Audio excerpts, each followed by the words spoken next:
우리가 일상에서 가장 흔하게 경험하는 풀 중에 하나가 클로버입니다. 이걸 토끼풀이라고도 하는데요. 어렸을 때 내 잎 클로버를 찾으면 행운이 온다고 해서 웅크려 앉아서 내 잎 클로버를 찾았던 기억이 납니다. 그리고 내 잎 클로버를 책갈피로 꽂아 두기도 했습니다. 가장 흔한 것은 내 잎이 아니라 새 잎 클로버입니다. 내 잎을 찾는 것은 행운을 준다는 마음 때문인데요. 내 잎의 의미는 아는데 새 잎의 의미를 아는 사람은 의외로 드뭅니다. 새 잎 클로버는 행복이라는 의미가 있습니다. 다섯잎 클로버도 있습니다. 다섯잎 클로버는 불행을 의미합니다. 새 잎은 행복이고 네 잎은 행운인데 왜 다섯잎은 불행일까? 이 질문을 하면서 제가 발견한 한 가지 의미가 있는데요. 새 잎은 살아가는 흔한 일상이라고 할 수 있습니다. 우리의 일상에 행복이 있다는 의미입니다. 일상에서 만나는 특별한 일은 우리에게 행운을 줍니다. 이게 내 잎 클로버의 의미입니다. 그런데 일상을 떠나서 자꾸 특별함만을 추구하다 보면 다섯잎 클로버처럼 불행해집니다.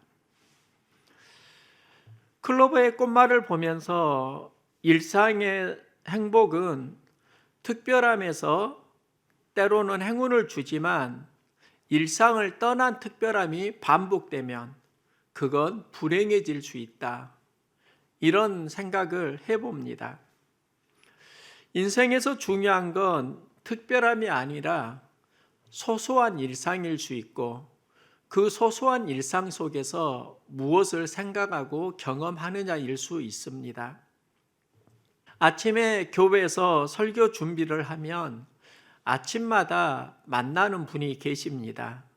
80이 넘으신 김경자 집사님이 아침에 교회로 걸어오시곤 합니다. 지난주에도 집사님은 운동을 하신다면서 아침마다 교회에 오셨는데요. 교회에 오시면 집사님이 항상 하시는 말씀이 있습니다. 운동하러 나왔어요. 갈 곳이 교회밖에 없네요. 커피를 한 잔 타주면 집사님은 커피가 참 맛있어요. 이렇게 말씀하십니다. 커피보다 밥이 맛있어야 하는데 밥을 잘 드시라고 하면 집에서 밥을 먹는데 밥맛이 없어요. 교회에서 예배를 드리고 먹는 밥은 참 맛나요. 집사님이 여기 있어서 딸이 서울에 올라와서 함께 살자고 하면 집사님은 이런 말을 하셨다고 합니다. 너희 집에 가도 불편해야 우리 집이 편하고 최고로 좋더라. 제가 집사님과 이야기를 나누면서 찾아온 마음이 있는데요. 소소한 일상에서 행복을 찾고 계신다는 걸 생각했습니다. 종이컵 한 잔 200원도 안 되는 커피입니다. 맛나고 좋다고 하십니다. 사람들은 카페에서 먹는 커피를 좋아합니다. 집사님은 종이컵 커피 한 잔을 그 카페 커피보다 더 좋아하시는 것 같습니다. 교회밖에 갈 곳이 없다고 하면서 교회에 오시는 걸 행복해 하십니다. 많은 분들이 돈 주고 갈 곳을 찾아갑니다. 그분들은 갈 곳이 많아서 교회에 올 시간은 없다고 합니다. 집사님의 일상이 교회와 연결된 걸 보면서 소소한 일상에서 행복해 하시는구나. 사람들은 자기 집을 떠나서 여행하기를 좋아합니다. 새로운 것을 찾아가길 원합니다. 그런데 집사님은 우리 집이 최고여야 이렇게 말씀하십니다. 집사님의 집이 넓고 화려한 곳은 아닙니다. 어떻게 보면 좋아하지 않는 환경일 수도 있는데 그 집이 최고라고 하십니다. 우리 인생에 소확행이 있는데요. 소소한 일이지만 확실하게 행복을 주는 일상이 있다는 겁니다. 집사님의 소확행은 커피 한 잔일 수 있고 교회 오는 편안함일 수도 있고 또 우리가 살아가는 일상의 집일 수 있습니다. 모든 사람들이 이렇게 살아가는 건 아닙니다. 카페 커피 대신 종이컵이라도 먹자. 불평하면서 커피 한 잔을 먹을 수도 있습니다. 나는 교회밖에 갈 곳도 없네. 도리어 뉘앙스가 불만이 될 수도 있습니다. 항상 집에 콕 하고 살아가는 내 팔자가 참 기구하네. 자기 집을 이렇게 생각할 수도 있습니다. 같은 상황이지만 많은 사람들이 각자의 삶의 현장에서 다른 것을 느끼며 살아가기도 합니다. 바울은 우리를 향하신 하나님의 뜻을 이렇게 말하는데요. 항상 기뻐하라, 쉬지 말고 기도하라, 범사에 감사하라. 이것이 그리스도 예수 안에서 너희를 향하신 하나님의 뜻이니라. 하나님의 뜻은 기뻐하고 기도하고 감사하라. 예전에 여기에서 하나님의 뜻을 찾았습니다. 그리고 때로는 누구나 기뻐하고 기도하고 감사하는 삶을 살아갑니다. 핵심은 이게 아닐 수 있습니다. 항상 쉬지 말고 범사에가 말씀의 본질일 수 있습니다. 누구나 환경이 되면 기뻐할 수 있고 또 어떤 환경에서는 기도하게 되고 감사할 수 있습니다. 하나님의 뜻은 일상생활에서 찾아야 합니다. 이 말씀은 이렇게 새겨보았습니다. 일상에서 기뻐하라, 일상에서 기도하라, 일상에서 감사하라. 이것이 그리스도 예수 안에서 너희를 향하신 하나님의 뜻이니라. 일상에서 하나님의 뜻을 따라 살아가면 그건 항상 쉬지 말고 범사에가 저절로 됩니다. 특별함을 추구하면서 일상의 중요함을 잊고 살아간다면 삶은 다섯잎 클로버처럼 불행해질 수 있습니다. 1969년에 심리학자 필립 짐바르도 교수가 한 가지 실험을 했습니다. 치안이 허술한 골목에 2대의 자동차를 일주일간 방치해 놓았습니다. 모두 보닛을 열어놓고 그중 한 대는 창문 유리창에 금이 가게 부셔 놓았습니다. 그리고 치안이 허술한 이 지역에서 사람들은 이 자동차에 어떻게 반응할까 실험을 한 것입니다. 일주일 후에 2대의 자동차에 확연한 차이가 생기는데요. 본인만 열어둔 자동차는 특별한 변화가 일어나지 않았습니다. 대신 유리창을 조금 깨둔 자동차에는 사람들이 낙서를 했습니다. 배터리를, 타이어를 가져갔습니다. 일주일을 지나고 보니까 본인만 열어둔 자동차는 모습 그대로인데 유리창이 깨진 자동차는 낙서가 있고 배터리와 타이어가 도난당한 겁니다. 그 자동차는 거의 고철 상태가 되었습니다. 여기서 만들어진 것이 브로큰 윈도우, 깨진 유리창의 법칙입니다. 일상에 깨진 유리창 하나를 방치해 두면 그게 소소해 보이지만 그 소소한 지점을 중심으로 범죄가 자꾸 확산된다는 이론입니다. 깨진 유리창을 일상에 방치하면 그 지점에서 균열이 생기고 삶이 무너지니까 소소한 것 하나를 우리가 잘 관리해야 한다는 이야기입니다. 인생의 위기는 특별함에 있는 게 아니라 일상의 위기라고 할 수 있습니다. 다윗의 성장을 보면 일상의 삶이 있습니다. 그가 위기를 경험한 것도 일상이었고 또 기회를 만날 수 있는 준비를 한 것도 일상과 연결됩니다. 다윗은 목동으로 양떼를 돌보면서 살았습니다. 그 일상 가운데 맹수가 양들을 물고 공격하고 때로는 잡아가는 것을 다윗은 봅니다. 사건을 만난 겁니다.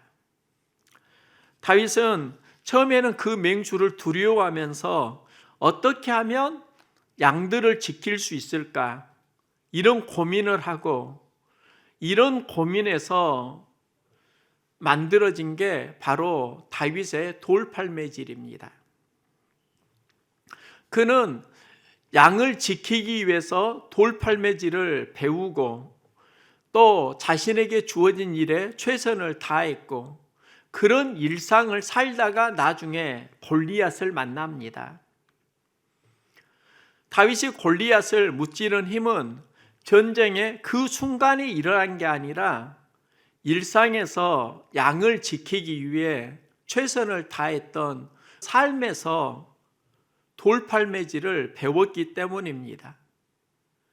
다윗이 골리앗을 이긴 것은 그때의 사건이 아니라 일상에서 그가 살았던 반복과 연결이 됩니다.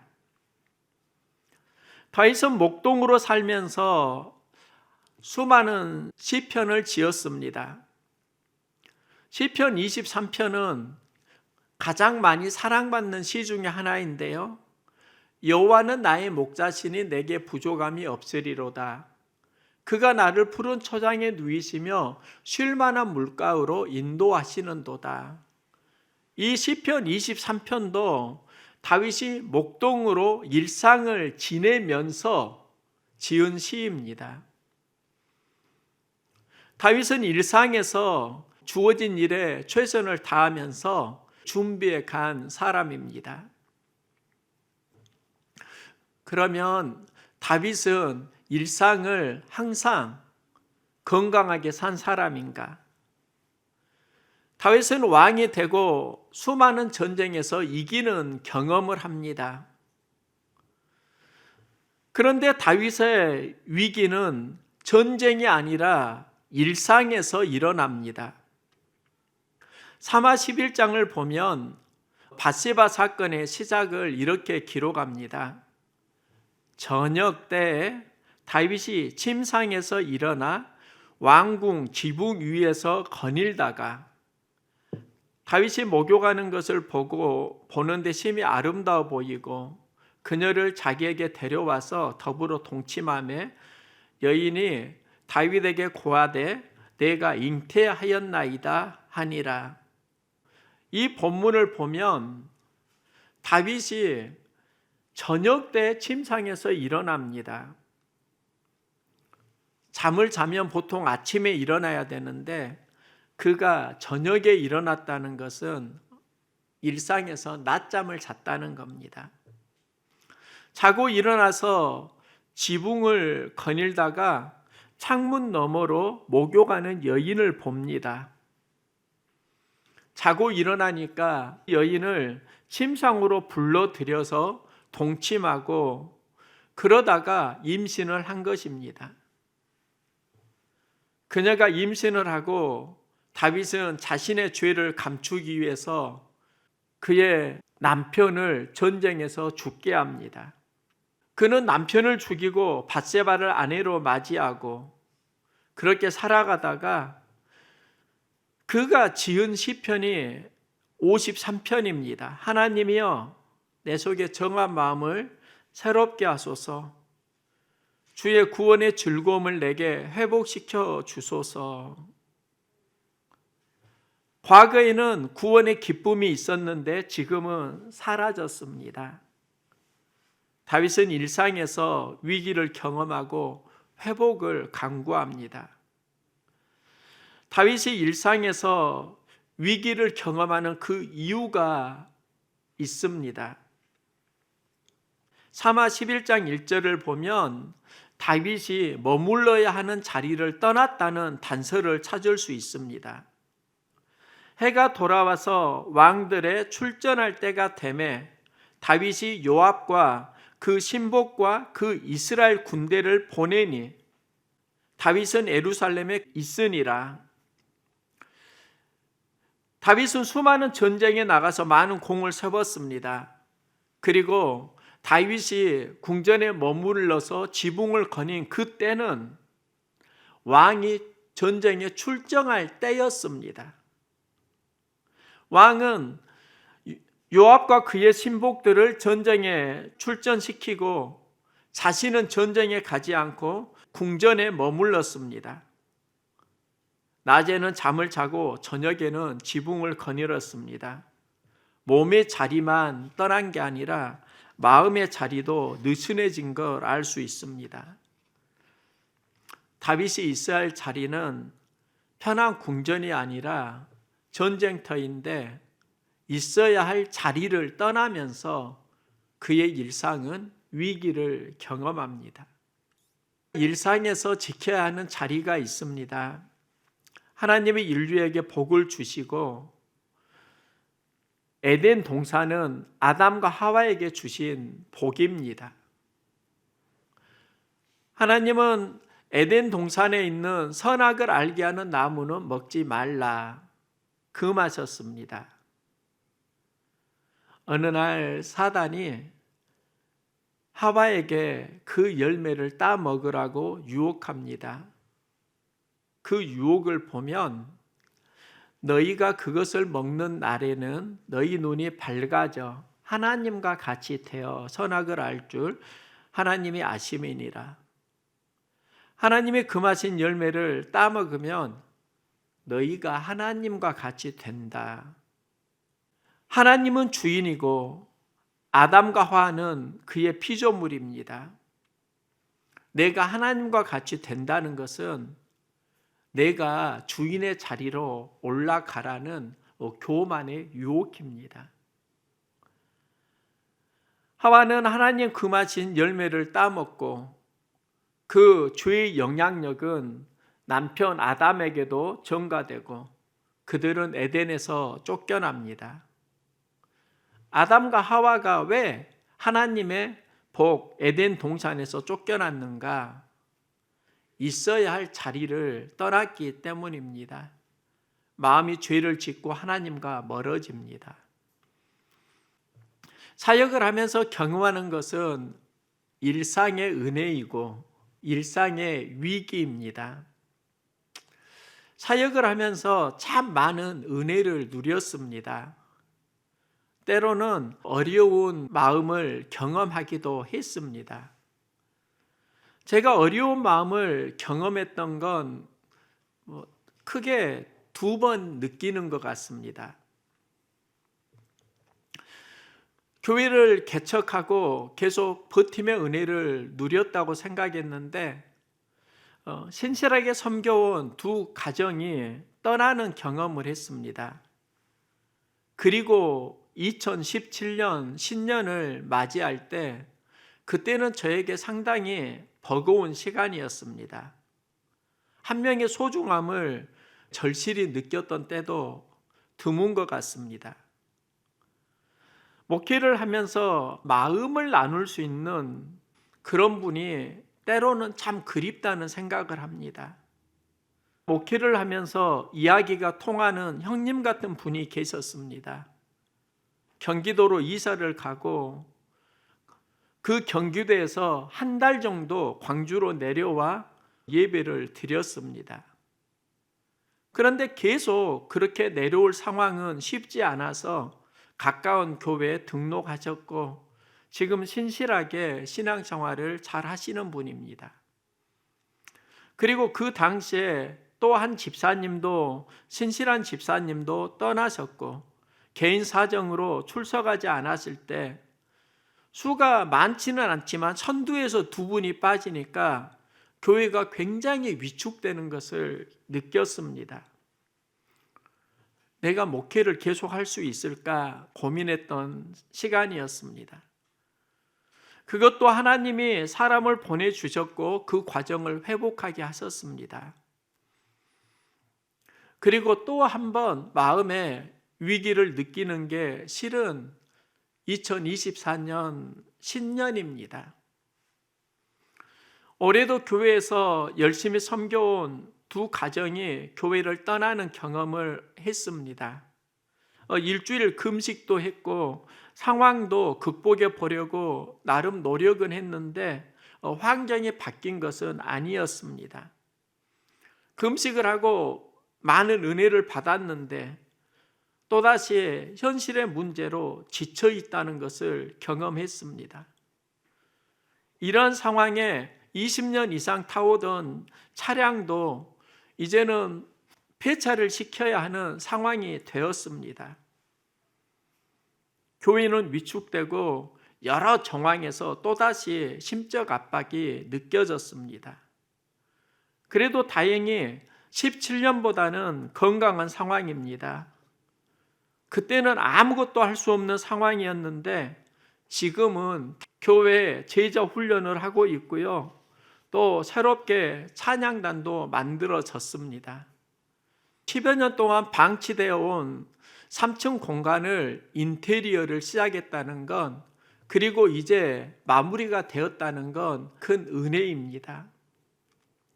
그런데 지난 두어 달을 3층 인테리어를 하면서 정신없이 일상을 보냈습니다. 3층 공간이 방치되어 있어서 활용해야 한다, 이 생각은 있었는데 시작을 하기가 겁이 났습니다. 시작할 수 있는 힘이 없었습니다. 마음 한켠으로는 이곳을 장학관으로 만들어 사용할 수 있다면 이런 생각도 해보기는 했습니다. 우리 교회에 현실적인 문제가 있어서 그렇게 말하기는 어려웠고, 그래서 주택을 만들고 세라도 주면서 현실적인 필요를 채웠으면, 이런 마음이 찾아왔습니다.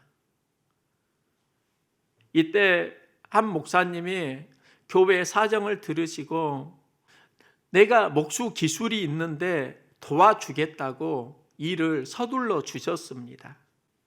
돈을 주고 맡길 형편은 안 되고, 하지만 목사님이 도와주겠다고 하시니까 인테리어를 했고 이제 끝자락에 접어들었습니다. 그 과정에 새벽 3시 반에 일어나서 일을 하고 새벽 예배를 드리고 때로는 새벽 2시 넘어서까지 일을 하기도 했습니다. 그렇게 일상을 분주하게 보낸 것 같습니다. 그러던 어느 날 새벽에 장판을 자르다가 손을 벤 적이 있습니다. 그때 묘한 감정이 들었습니다.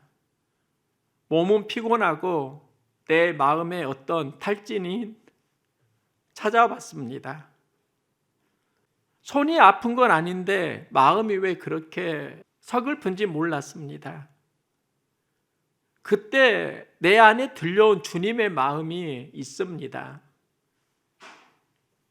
헌주, 너 보니까 일상을 회복해야 되겠구나. 기도할 시간이 없을 만큼 바쁘게 살아가는 나의 일상이 보였습니다. 기도할 체력이 없이 지쳐있는 나의 모습도 보였습니다. 말씀을 준비할 시간도 없이 쫓기는 나의 일상도 보였습니다. 몸은 지치고 잠은 설치면서 내 안에 찾아오는 부정적인 감정들, 그래서 자꾸 화나게 되는 일상들도 보였습니다. 하나님은 나에게 말씀하십니다. 일상이 승부처이고 일상에서 목회 영성을 관리해야 하는데 내 일상은 그게 아니구나. 지쳐있고 피곤해 보이는구나. 지쳐있는 너의 일상을 관리하고 회복을 해야 되겠구나. 이런 주님의 마음이 느껴지는 겁니다. 다윗은 시편 51편에서 기도합니다. 내 속에 정한 마음 창조하시고 정직한 영 새롭게 하소서. 주 앞에서 쫓아내지 마시고 성령을 내게서 거두지 마소서. 구원의 즐거움 내게 회복시키시고 자원하는 심령을 주사 나를 붙드소서. 다윗이 회복을 간구하는 건 전쟁 이유가 아니었습니다. 다윗은 일상에서 자신이 무너진 것을 고백하고 있습니다. 하나님과 멀어졌고 성령이 소멸되고 구원의 기쁨과 감격이 사라져가는 자신을 다윗은 발견한 겁니다. 일상에서 만나는 위기입니다. 자신을 돌아다 보면 무너진 일상을 경험할 때가 있습니다. 제가 왜 일상을 회복해야 하는가? 요즘 내가 새가 노래하는 것을 듣질 못했습니다. 자연 속에서 하나님의 숨결을 느끼질 못했습니다. 열심히 산 게 아니라 쫓기면서 살았고 그것은 부지런한 일상이 아니라 무너진 일상이었습니다. 노래하는 새소리가 들리고 하나님의 숨결이 느껴지는 그런 일상을 회복해야 한다는 게 주님 주시는 마음이었습니다. 우리는 영적 전쟁에서 어떤 특별한 사건이 중요하다고 생각합니다. 그런데 특별한 사건보다 중요한 게 평범한 일상일 수 있습니다. 평범한 일상이야말로 영적 전쟁의 승부처입니다.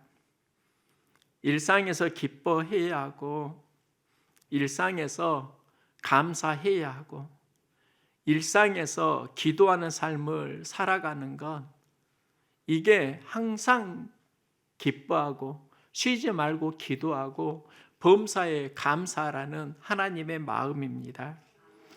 우리가 일상을 방치하면 그때 마귀가 틈탑니다. 일상에서 우리가 하나님의 임재를 경험해 갈 수 있기를 소망합니다. 일상이야말로 영적 전쟁의 승부처이고 이 승부처를 어떻게 지내느냐에 따라서 우리의 영은 기회를 만날 수도 있고 기회 앞에 위기를 경험할 수도 있습니다. 일상을 소소하다고 가볍게 여기지 마시고 말씀과 더불어 하나님의 숨결과 동행하는 삶 되기를 소망합니다.